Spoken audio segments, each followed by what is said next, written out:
哎呦，这碗不错啊，开起来2道冲。这碗要没冲的话，级别不低，上面都刮愣的这种。你看多细路，看起。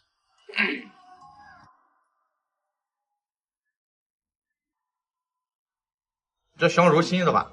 对，新的。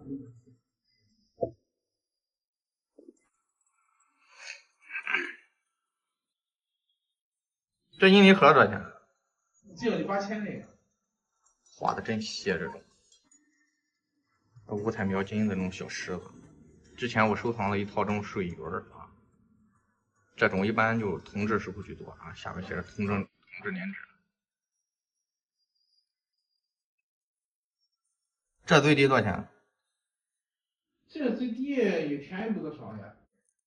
但是有一点啊，我说了你就得哭，你就得陪着卖给我了。我说了你就得哭。你过来看一下，我看一下，这不是圆盖儿。不对吧？也可以说它不是圆底儿。是吗？嗯。啊，怎么不是啊？你看这扣上以后挺严丝合缝的。看一下啊。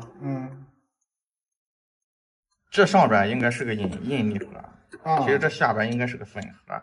也就是说，它是原装的话，它上边要高一点啊。如果它的原底的话，底下呀应该瘪一点，是个粉盒，这边上下一样大。你放好看一下，你仔细看一下。哎呦，上边小，下边大。哦，哎呦，我真没发现呢还。虽然彩什么都特别接近，其实底下你看吧，完全还是粉彩吧，其实上边有点五彩的感觉嘛。对。但是它倒不影响啊，正好原丝合缝。这又有可能那个时候拿错了，它风格非常搭，但是值不了那么些钱。这你得，你这让人家知道你卖不动了。哎呦，那得赔点钱了得。我是真喜欢，你说吧，你开个价。哎呦，这个，那你给5000吧。5000给不着，我是真喜欢这个，我要不说谁也不知道。啊，是不是？是。你一说，是不是看出来不一样了吧？是。他按说他这个如果是以底下为主的话，它上边应该大吧？以上边为主，底下应该小吧？是这么回事吧？我能出3000块钱。你那赔钱赔太多了，画的是真好啊！我想3000拿着呢。那不行，不行，我喝出来了，最低3500给你。已经赔了不少了，这个倒是闪开门啊，特别漂亮，精致啊，底下带块。行吧，3500啊。哟，这次赔的，你是不是不能小哥啊？我是啊。行，老板，那就这样啊。你看别的还有合适的吗？合适的，你再选两件，你看看。我看你这里边就是残的太多。哎呀，你现在这老货，这残的一多，这是完整的都。你这种日本的你还居这么板正干嘛？那没办法，不过画的很好，是吧？这种要全品也够便宜些。行吧，老板，那咱走了。好嘞，好。真是特别喜欢这个，一眼就看上了啊。虽然它不是原套啊，如果说你要不指出这一点来啊，他是不会这样的。你指出这一点来啊，作为行里人，他只能说陪着卖给你了啊。古董行就是这样，不管什么就是靠眼力啊。那这种东西，你像卖个几千大几千块钱非常正常。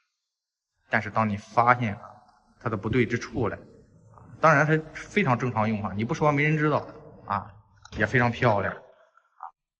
但是啊，你必须更应该知道啊背后的东西。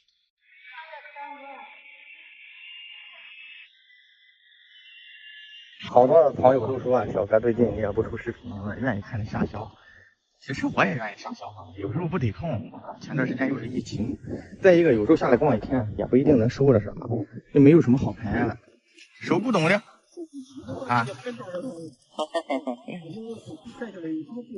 没有工程，家里有古董吗，大哥？啊，其实有很多人不太理解啊。就说咱们的艺术品其实都是古董类的都是民间征集的。你想博物馆啊、拍卖会它的古董都是哪里来的？不都是民间一点一点的征集上来的吗？其实作为一线来讲的话，也十分不容易也受到很多的非议。这些东西就是仁者见仁，智者见智。收古董的，什么古董的？就是那些有年份的，来个这，来个这个。我有哎。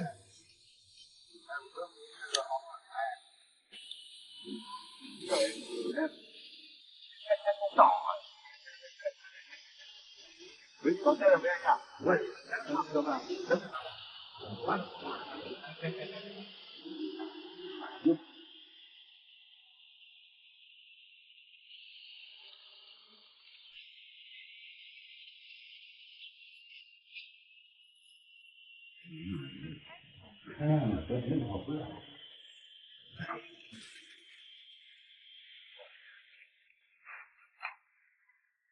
哎呦，这玩意儿我看一回，他们就这样，不愿小看。你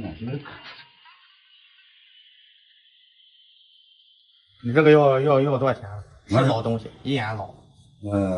这个得。俺不是那爱戴，反正跟俺那老奶奶黄姑，想抽半抽了，摆3里地，那跟俺那老爷爷讲。是。算。俺是当了传家宝了。是。还有一个宝物，俺那儿媳妇拿去了。哦。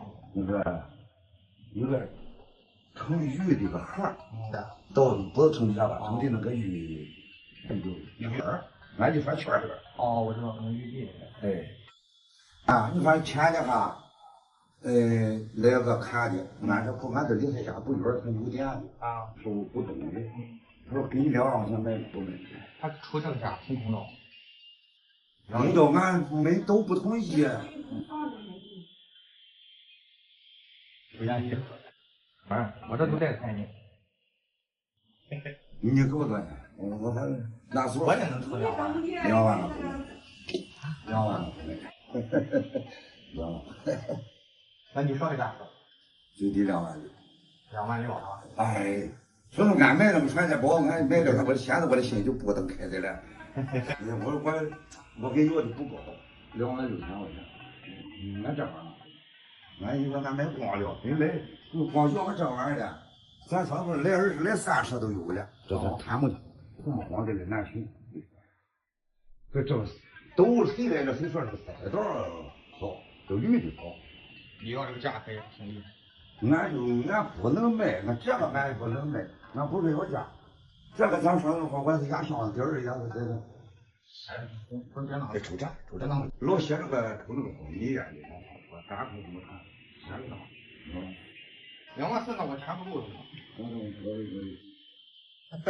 我有话，别我年龄大了，我还要费。我也给你打的，我也不给你打。我买的这一件儿，我用几天师傅的教的。长得都很。我也查过。你让你儿子查查。你让儿子。2万4，这是。多了。5000万块，这算是俺也算最大的投入啊。都。这个你留着买合烟。行吧。留着买合烟，一码吃一码喝。我这人挺实在的，属于喜欢这个。我这都跟我这家里人商量，这个同学的话，我才能给咱们要真什么的话给我。我也给我打个名片，他给我开。说真的，我一个客气也是多的，我咱不都资产的，咱不是治百嘛，现在任何人在双方消亡着。人那二伯的意思，我儿子意思，他们老的意思，行，那我就不多说了，说了你心里更费劲。一个资产，这个你要是到时候卖的话，一定。那行，咱俩走着啊。你怎么来的？俺开车来的，俺再出去逛逛去啊。好。这个咱们说啊，玉不琢不成器啊。古代的玉啊，有记载啊，就是说啊，古书上有名，拿这种砣线和解玉砂一点一点的去磨。由于和田玉的硬度比较高，一般往往需要制作700多天以上，也就说是一宝，非常非常难得。摸上去质感和温润感，玉哥有的文明，多说它是孤品都不为过。因为咱们平常见的这种玉哥的一些瓶啊、罐啊，现在都是这么多的花。我在拍卖会上见过哈，这个价格肯定是在说大爷这个价格之上。今天我确实没有办法，你现在就说你在之前我给你拿不走，随缘吧。这是大爷，这是今天下来非常非常的高兴，好生活，心情愉快啊！大名鼎鼎的山东德州大运河完成。其实摆摊啊真不容易，所谓夏练3伏，冬练3九啊。今天特别特别的热。热的我实在受不了。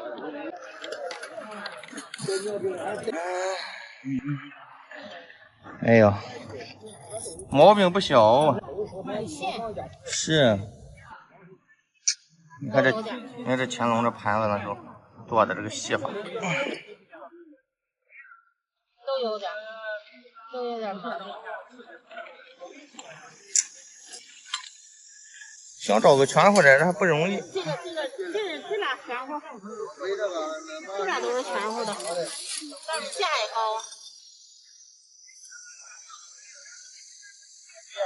这个要多少钱呢1.5万。这价是高，不过是真好。对呀，那个大盘子那个漂亮。喜欢咱就商量，看看能给出多少钱。商量不了，太高了。说一句吧。1800。哪个？小的。1800有点太那啥，不靠谱了。你说。我说3500。3500我能少挣点。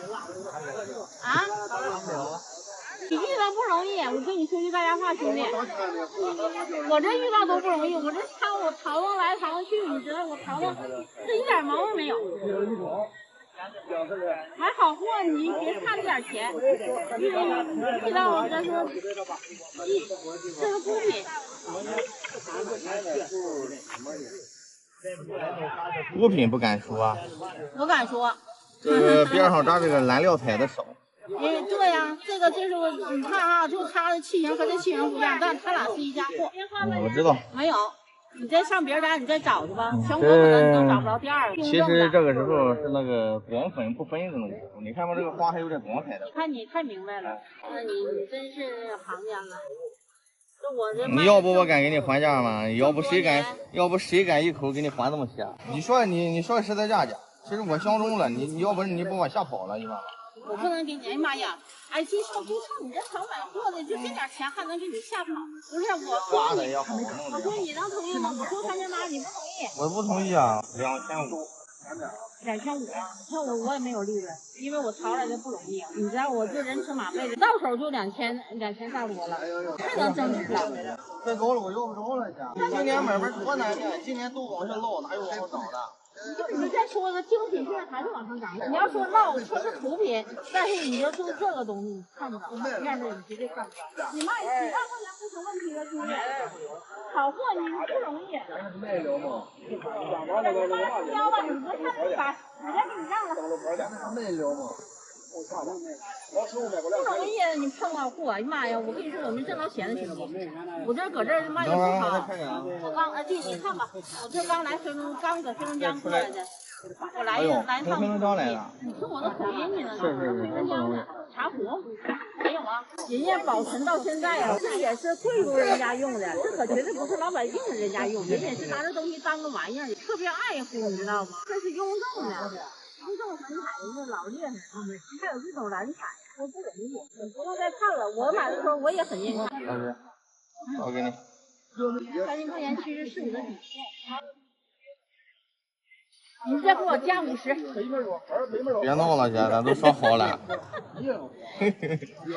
这是卖的，我都给心疼，我这是整不来了。我知道。问题是我真的是有点真舍不得。看着喜欢啥再来啊！我总看你，不可能，没想到能在这能见。是吧？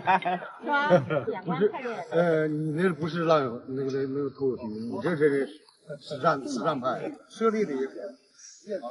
什么都玩，有幸。好了，拜拜，拜拜。缘分啊！缘分。整个他一个摊儿里，为什么那老姐姐不舍得卖呢？最好的一只，好在哪里呢？那我一说啊，大家就看明白。第一，花口看见了吗？它这个边儿啊是呈花瓣状的，有规律的花瓣状的。那个花口呢就比圆的做起来要难，要单独的去口，是不是啊？这是其一。其二呢，边上这个蓝啊，很多人以为是青花，其实不是，它是料彩。那料彩呢是珐琅彩的一种，更加名贵。边上这一群花饰呢，你看嘛，都是矾红描金。那么这呢又有一层的开窗连瓣纹啊，然后这边是眉纹，又用描金描的啊。整个盘心的内部呢，又用了各种的釉彩。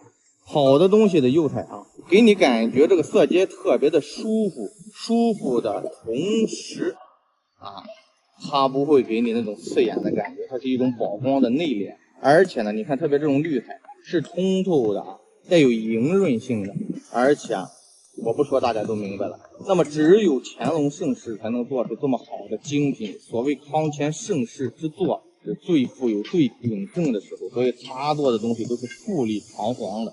咱再翻过来看哈，为什么说是盛世之作？讲究啊！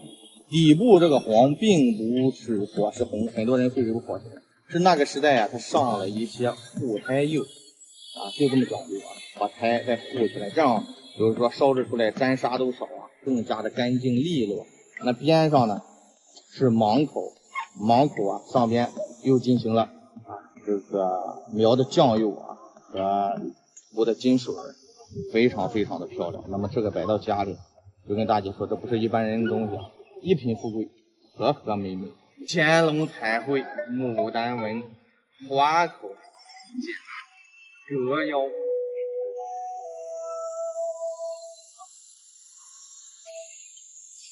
还有就是说，我们如何去购买古董，如何去砍价？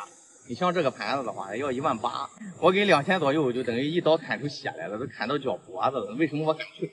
那么我们讲价，其实说你心里得有个数啊，它到底价值多少？因为它实际价值的话，就是说你心里有个把握的时候，你去砍价呢才能砍得下来啊。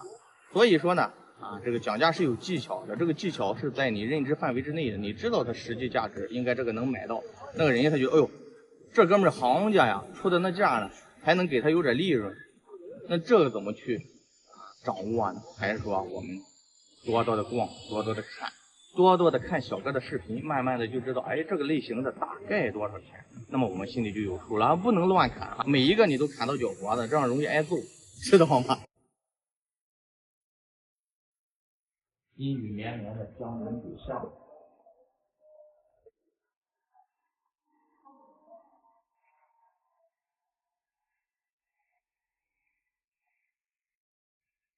哎，老板，哎，你好，老板，你好，进来看一下。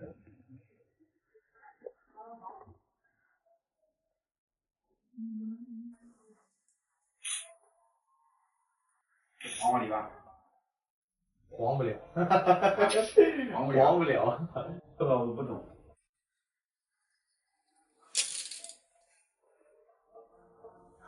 这个您开价多少钱？300，不还价一价。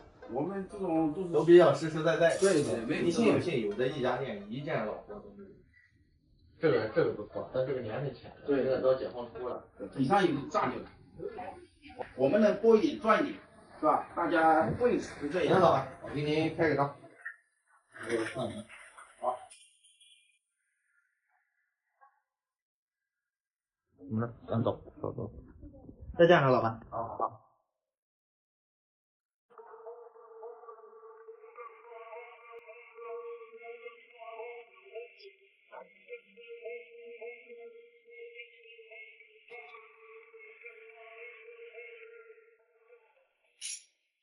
赚，进去一眼就300块钱，就是买一个老柴木的它都值了。但是这个片上边没有任何标签，往进来看，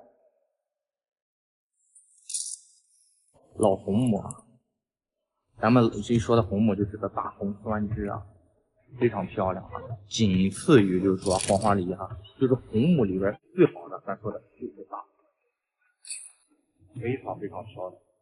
这种的都是晚清民国那个时候，到了解放后，一般这边会打个名牌，没有名牌，咱不用说这个，就看这个工啊，包括这个上边这个活，标准的大红酸质。你看，历经100年，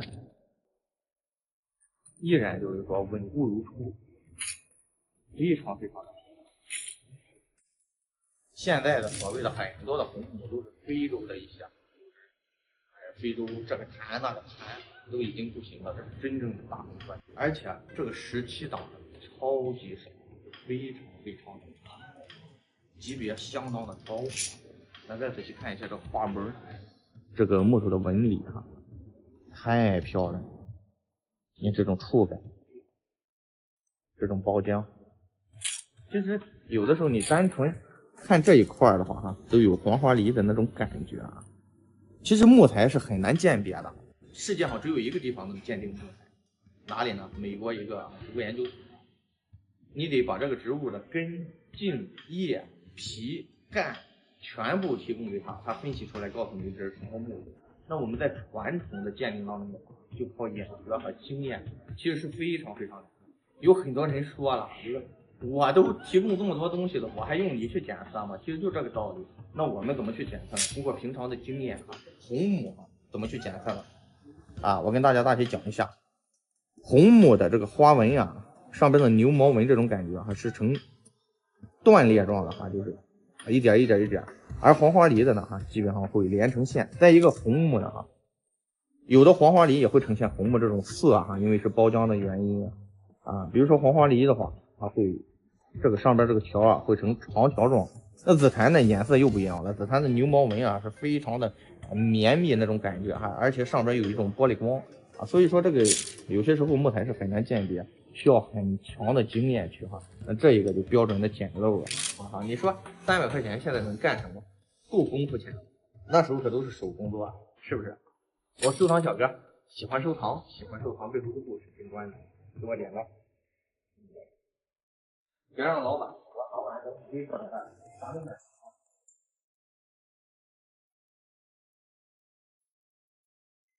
逛鬼市的乐趣就是在这里有真有假，有老有新。那么这也是古董的魅力所在嘛。你要知道说这地摊上全是新的或者说全是老的，那也就没有意义了。这样更充满着这个神秘感，因为有可能你能捡到漏，当然你也有可能被捡漏那被捡漏的话，只能自己认倒霉。那么捡到漏呢自己有成就感当然这都是在这个有一定认知的能力下。那么我们什么都不懂，如果还企图捡漏的话，那这就有点赌的成分我们不要这么去干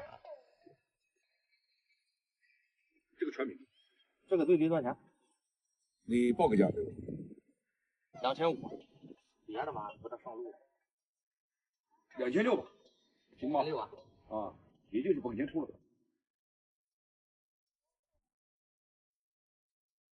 行了，都这么买了，给人开个单，我直接转给你。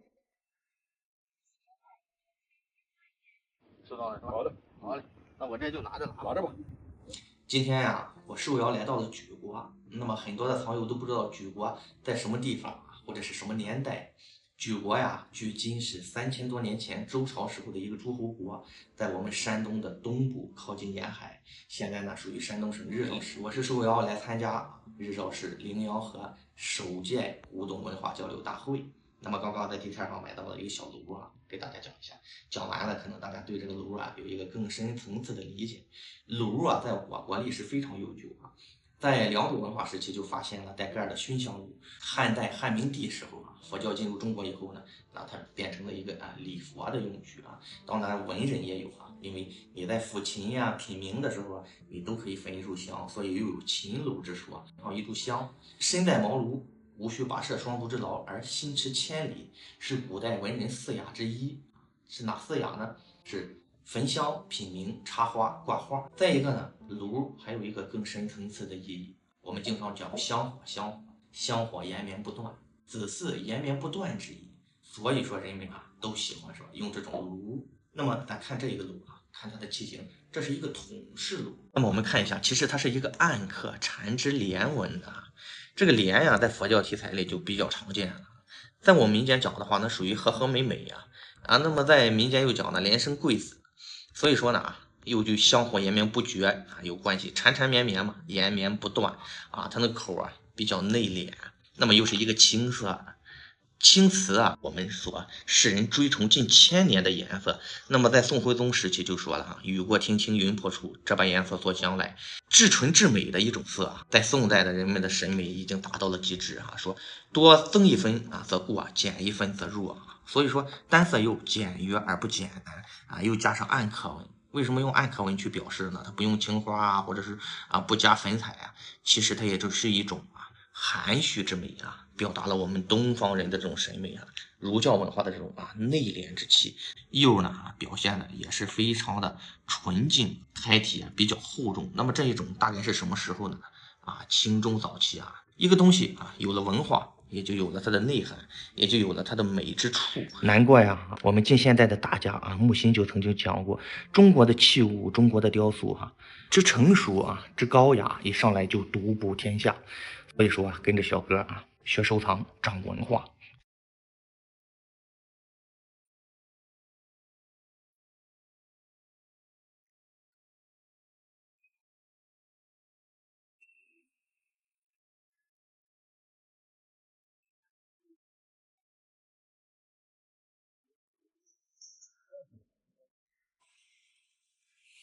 我的柜台。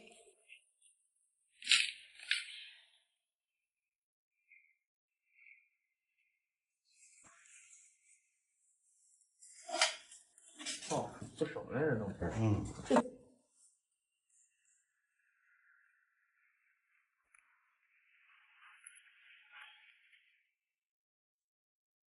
这个顶上吧要能大清乾隆还好嘞。没有，这都现在比秦始皇还好嘞。这是有年份。这是多年了，好这个纹也有年限。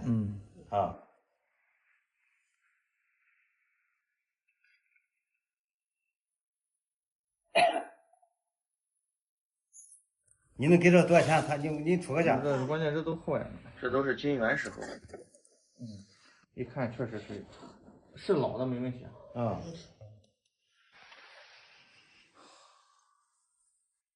这个纹这种罐子就没有一个全换的。没有一个全换的。对，你说一套吧，一套吧。不是这种，那时候就这样都是别鼓鼓的。那时候还有个说法呢，这种学名叫韩品，但我们本地这种都叫成了银罐。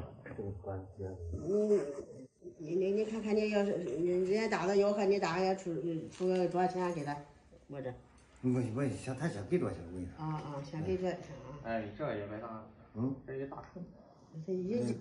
这个一个大冲。年数长的，年数长的。就裂了个大纹。知道。都年回来要3万。3万来，受不了。这俩罐子太苦这个还行，你看着这是4期梅瓶。这坏了行，那再留吧，咱赶走了。你看吧，这民间是真有好东西。咱看有的时候呢，老百姓有时候也不知道路数。你像那个碗的话，就挺漂亮，而且有条冲，这是要3万块钱。这是哪个？有很多时候是我们收到什么或者遇到什么是我们决定不了的有的时候是失落，有的时候是惊喜。圆的吗？看着死亡气泡了。我看你看看吧。对，就是圆的呀。看我的小盖看这个，这开门不？这是蓝。手头就不行小鸡肘、鸡蛋、鸭蛋、花这个多少钱？100块钱。就值这个价。给150。100块钱。给你。谢谢。转100块钱。有一个大一点的，你喜欢吗？不，就要这个，小好玩。快去了有人可能就说你买这个小罐古董，怎么着也得几百上千吧你怎么能这么便宜就能买到呢？这个就得靠眼力了别着急，大家跟我慢慢的看完以后会有很大的收获。差不多大。这个多少钱？这个1600。诚心拿，你看吧，买2只凑个对儿。1400吧，拿着了。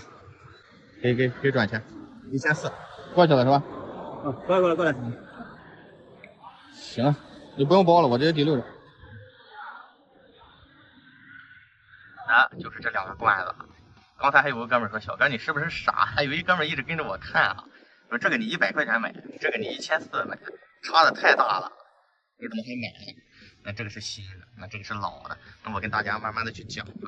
其实有些时候我们去说呀说，新的东西有火气贼光，那么老的东西啊有宝光啊，因为它经过时间啊荏苒了以后啊，宝光内敛，说这种叫贼光。其实呢，这是一种玄学哈，就是说刚刚入行啊或者似是而非的啊，不要看这个，因为你看不了啊，因为有的成色特别好，就会把宝光当成贼光。但是我教大家这个鉴别的点啊，来看一下哈。这个咱从画风上去看的话，感觉好像挺烂似的啊，釉面啊还脏脏旧旧的、疙疙瘩瘩的。其实这个把水一泡的话，哎，一清洗也是很干净的。咱看它的画工，非常的飘逸和自然，就感觉那时候的古人这功力都在里边。而且呢，你看这里边的线描的这种感觉啊，包括这个青花吃胎的这种感觉，记住啊，这种吃胎的感觉，都感觉这个青花都吃到胎里去了。只要带这种吃胎啊，咱目前可以鉴定为90%这个东西就比较靠谱啊。然后再看一下它的修足啊，修足啊极为流畅。咱说的流畅是什么？古人拿那个竹篾歘一下就炫出来了。而咱看一下新的，没有对比就没有说话权，看见了吗？根本就不流畅，跳刀痕。他在画的时候没有古人那种流畅度，他用竹篾去划的时候，再跳叫跳刀痕。只要一带跳刀痕了，那这个东西就有假的可能了。而且呢，你看策划程度也不一样，老的这个胎质啊，非常非常的细啊，新的啊，反而还相对粗糙。再一个，你看老的这上面还有一些窑封，就窑里的窑裂，这个没有，为什么？一般这种都是到电窑烧出来的，温度控制的很好。古人啊，温度控制并不这么容易啊，控制在1300多度。那么你想想，乾隆距今200多年了。那么我们1400块钱买个乾隆的古董，是不是一点都不贵？那为什么我100块钱非得买它呢？其实就是为了给大家对比一下。你看这个青花毫无层次感，层次感非常非常的差，感觉乌七八糟的一团在这儿，并不分离，而且里边的比例感觉非常的柔弱。那你再看这一个就特别特别的犀利。咱来看口，这个口是明显的做旧的口明显做旧的口。那么这个是自然的脏旧。但是这个有时候很难区分什么是自然脏旧，什么是人为脏旧，这个需要长时间的去琢磨。再一个，它的修口明显能看到古人那种捕捉感的那种力度，而现在这个感觉特别的僵。这样一讲，大家就明白所以说，为什么说这个我只给他100元，因为我知道这个在景德镇批发就30-40块钱，再加上邮费乱七八糟，他再过来，他能开20块钱。如果再低了，他就不卖了。那么咱们给他留一点利儿。这个买了100块钱也不亏，是不是？最起码是纯手绘的。你这个就不一样，这是乾隆的。咱们小茶叶罐非常，你看吧，跟小哥学收藏、逛地摊还长知识。我是收藏小哥，喜欢收藏，喜欢收藏背后的故事，请关注，给我点赞。还要记住一点，莫谈便宜不上当，因为这个要才要260呢，不要以为捡漏了。所以我们在鉴赏一些东西的时候，不要用自己的大脑去想象，我们一定要见过真的，见过假的，脑子里才有一个判断。那如果不对比的话，有几个人能说得明白？